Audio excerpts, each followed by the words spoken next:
நாடகம் என முத்தமிழையும் வளர்த்து கொண்டிருக்கும் தில்லி தமிழ்ச் சங்கத்தின் வயலின் கலைஞர் திரு ஜி ராகவேந்திர பிரசாத்தின் திரை இசையில் பக்தி பாடல்கள் இன்னிசை நிகழ்ச்சி நடைபெற்றது.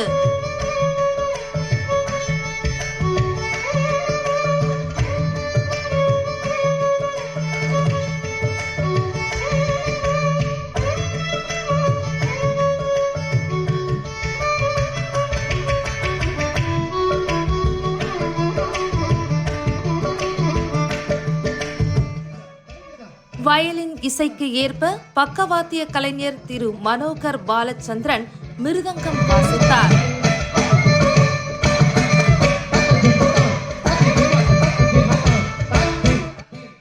திரு வருண் ராஜசேகரன் ஸ்பெஷல் எஃபெக்ட்ஸ் கொடுத்து நிகழ்ச்சிக்கு மேலும் வலு சேர்த்தார். செவிக்கு விருந்தாக ஒலித்த திரை இசையில் பக்தி பாடல்களை தில்லி வாழ் இசை ஆர்வலர்கள் மெய்மறந்து கேட்டு ரசித்தனர். நிகழ்ச்சியின் நிறைவாக தில்லி தமிழ்ச் சங்க தலைவர் திரு சக்தி பெருமாள் மற்றும் பொதுச் செயலாளர் திரு ராம் முகுந்தன் கலைஞர்களை கௌரவித்தார். சங்க செயற்குழு உறுப்பினர் திரு சுந்தரேசன் தொகுப்புரை ஆற்றினார்.